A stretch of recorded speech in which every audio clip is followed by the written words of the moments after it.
Pakistan JF-17 thunder block 3 जब से आया है धूम मचाई हुई है। कहीं सऊदी अरब में जब इसने परफॉर्म किया तो इसको कहा गया कि ये 4th जनरेशन का जहाज़ लगता है, जनरेशन 3 का जहाज़ नहीं है। और कई जगह पर तो पायलट की महारत इतनी ज़्यादा थी कि कंपेयर ये कहने पर मजबूर हो गए कि जहाँ जहाज़ बहुत अच्छा है वहाँ इसका पायलट इससे भी 2 हाथ आगे है। और उसने जिस तरह से फॉर्मेशंस बनाई हैं और जो वहाँ पर करके दिखाया है, ये 4th और 5th जनरेशन के जहाज़ों का काम है। भारत ने 1999 में तेजा प्रोजेक्ट शुरू किया था, जिसके तहत MKA-1 हवाई जहाज़ जो फाइटर प्लेन था वो बनाया जाना था। 1999 से लेकर 99 से लेकर जो है ये जहाज़ आज तक बनता चला जा रहा है। और अब इस पर दुनिया भर में तनकीद की जा रही है कि ये प्रोजेक्ट जो है भारतीयों के लिए सफ़ेद हाथी बनता चला जा रहा है। $2 अरब लागत जो है अब तक इस पर खर्च हो चुकी है। बिस्मिल्लाहिर्रहमानिर्रहीम, बोलते कालम के साथ मैं आमिर रज़ा खान। और पाकिस्तान JF-17 थंडर ब्लॉक 3 जब से आया है धूम मचाई हुई है। कहीं सऊदी अरब में जब इसने परफॉर्म किया तो इसको कहा गया कि ये 4th जनरेशन का जहाज़ लगता है, जनरेशन 3 का जहाज़ नहीं है। और कई जगह पर तो पायलट की महारत इतनी ज़्यादा थी कि कंपेयर ये कहने पर मजबूर हो गए कि जहाँ जहाज़ बहुत अच्छा है वहाँ इसका पायलट इससे भी 2 हाथ आगे है। और उसने जिस तरह से फॉर्मेशंस बनाई हैं और जो वहाँ पर करके दिखाया है, ये 4th और 5th जनरेशन के जहाज़ों का काम है। 3rd जनरेशन के ब्लॉक 3 के काम ये नहीं है। लेकिन इसके साथ साथ एक नई बैनुल-अक़वामी तौर पर बहस चल पड़ी।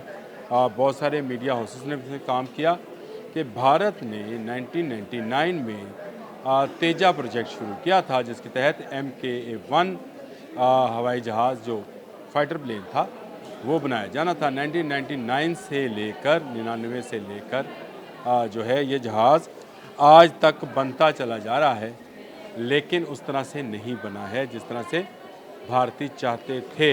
और अब इस पर दुनिया भर में तनकीद की जा रही है कि ये प्रोजेक्ट जो है भारतीयों के लिए सफ़ेद हाथी बनता चला जा रहा है। $2 अरब लागत जो है अब तक इस पर खर्च हो चुकी है। और एक जहाज़ जो है $35 मिलियन का भारत को पड़ता है। लेकिन इसके जवाब में JF-17 थंडर का प्रोजेक्ट 500 मिलियन डॉलर का था, यानी आधे से भी ज़्यादा। 2 अरब कहाँ और 500 मिलियन कहाँ, तो समझे कि आप आधे से भी आधा जो है ये प्रोजेक्ट है जो कि लगाया गया है। और पाकिस्तान JF-17 थंडर का आपको भी पता है, मुझे भी पता है कि इसका आगाज़ हमने 2013 में किया था, यानी भारत के प्रोजेक्ट से तकरीबन आप समझे 14 साल बाद हमने इस प्रोजेक्ट का और उससे बेहतर जहाज़ पहले हमने JF-17 थंडर बनाया, फिर ब्लॉक 2 और अब ब्लॉक 3 बना दिया है। इन दोनों जहाज़ों का अगर कंपैरिजन किया जाए तो ये देखना होगा कि दोनों की लागत में क्या फ़र्क है। लागत मैंने आपको बता दी।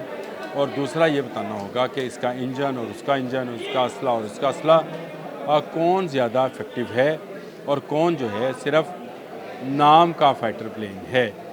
भारतीय तेजा वो दावा ये किया जा रहा था कि इसमें इसराइल की टेक्नोलॉजी है, रशियन की टेक्नोलॉजी है, अमेरिकन इंजन है।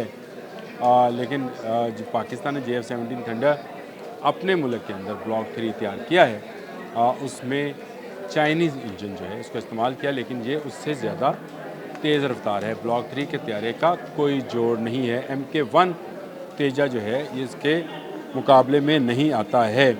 और ये कहा जाता है कि जो AESA रडार है ब्लॉक 3 में उसका कोई सानी नहीं है। वो ज़्यादा बेहतर रडार है अपने दुश्मन को पहचानने के लिए और दुश्मन की तरफ से आने वाले मज़ाइल को पहचानने के लिए ये बहुत तेज़ी के साथ काम करता है। और एक और बात जो दोनों जहाज़ों में एक बड़ा डिफरेंस पैदा करती है, कम लागत के बावजूद JF-17 थंडर ब्लॉक 3 का पायलट अपने हेलमेट के अंदर वो सारी चीज़ें देख सकेगा जिसको देखने के लिए उसको अपने सामने बने डैशबोर्ड तक जाना होता है, जिसमें निशाना है, जिसमें रफ्तार है, ऊंचाई है, एयर प्रेशर है।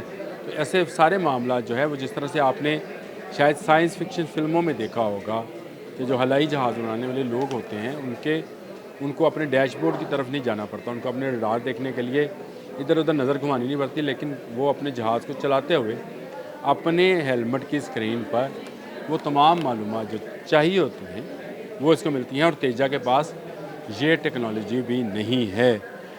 लागत की मैंने आपको बात बता दी थी। हथियार और सरहद दोनों तैयारे जदीद मिज़ाइल, बम और दीगर हथियार ले जाने की सलाहियत रखते हैं। तेजा 1 में MK1 में इसराइल और भारतीय साख्ता हथियारों की मुताबिकत है, जबकि JF-17 थंडर में PL-12 चीनी साख्ता हथियारों के साथ मुताबिकत रखता है, जिसे JF-17 थंडर इस्तेमाल करता है।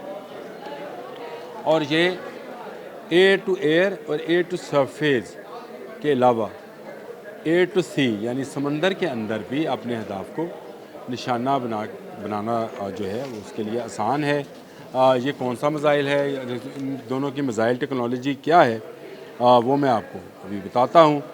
जो इंजन है तेजा का वो मैंने आपको बताया था अमेरिकन इंजन है, general electric F404 GE IN20 और जनरल इलेक्ट्रिक ने ये मैन्युफैक्चर किया है।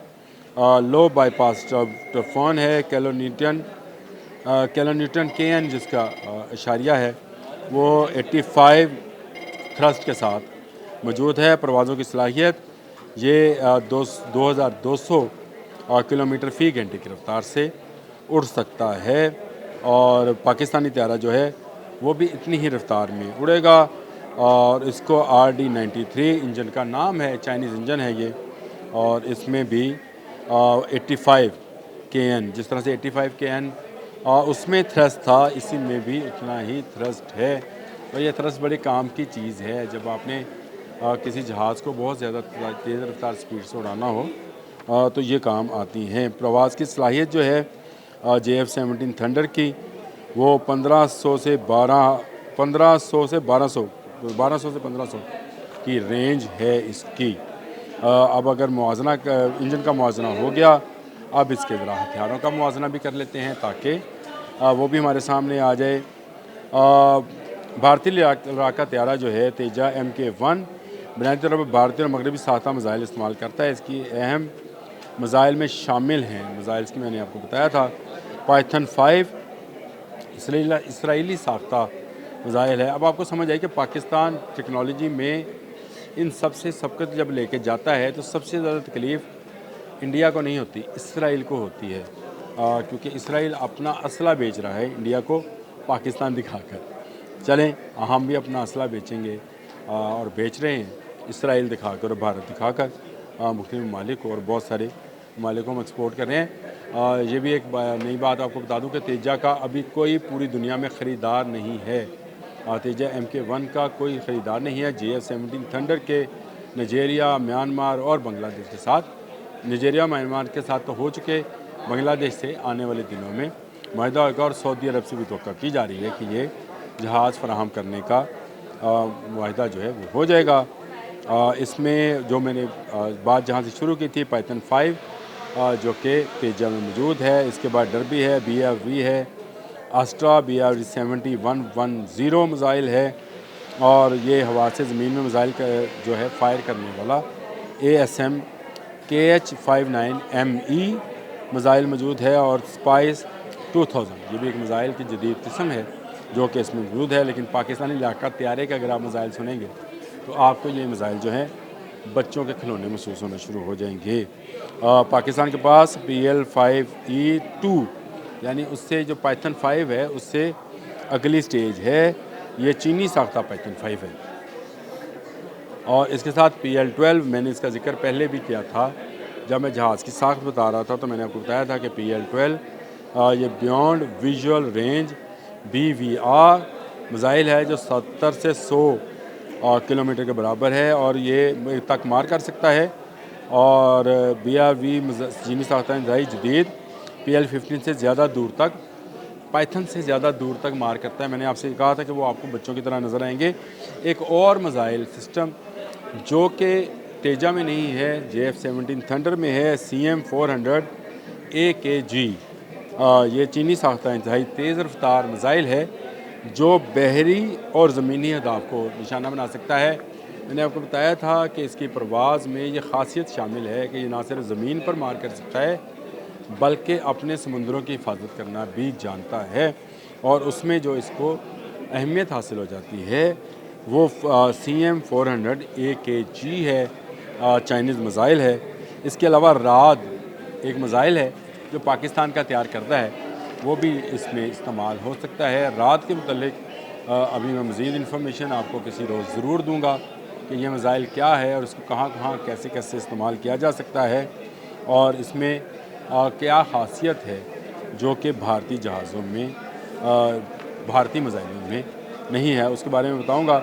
लेकिन आप ज़रा ये देखें कि 1999 में जो $2 अरब की सरमायाकारी से तेजा बनाया गया था, और वो उसका आजकल पेंजा लग रहा है और पेंजा वर्ल्ड वाइड लग रहा है। ना सिर्फ दुनिया भर के जो माहिरीन हैं वो इस जहाज़ को नाकाम जहाज़ करार दे रहे हैं, बल्कि भारतीय एयरफोर्स के भी बहुत सारे रिटायर्ड लोग, मौजूदा हाज़िर सरबस्त नहीं, रिटायर्ड लोग इसको सफ़ेद हाथी कहते हैं, जो मैंने टर्म शुरू में इस्तेमाल की थी कि इससे आधी कीमत में पाकिस्तान GF-17 थंडर मार्केट में ले आया और उसके ख़रीदार भी ढूंढ लिए। लेकिन तेजा 1999 से मुसलसल घास खा रहा है और $2 अरब की घास खा गया है।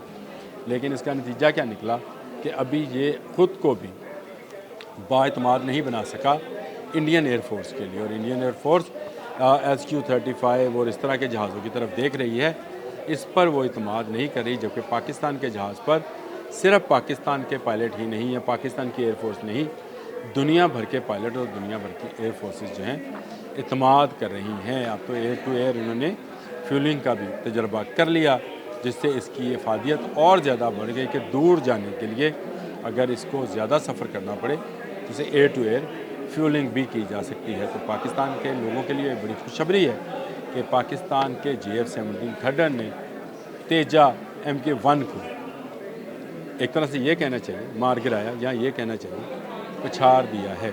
आज के लिए इतना ही। अल्लाह हाफ़िज़।